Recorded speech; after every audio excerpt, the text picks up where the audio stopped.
இது கம்மி. வச்சிடு. பால் கம்மியோட பால் மாதிரி இருக்கு. மோர்.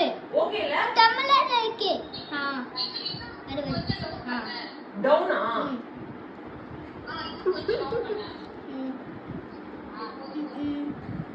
கிராஸ் ஆ இருக்கு. ஓகே.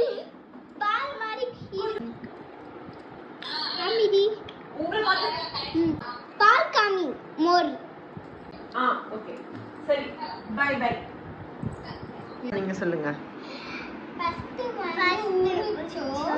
என்ன வச்சோனா பாதாம் அது முந்திரி வச்சோ அப்புறம் காஷ்யூ நட் வச்சோ அப்புறம் சக்கரை போட்டோ அதுக்கப்புறம் மிக்ஸ் பண்ணோம் அப்புறம் ஆப்பிள் வச்சு அப்புறம் மோர்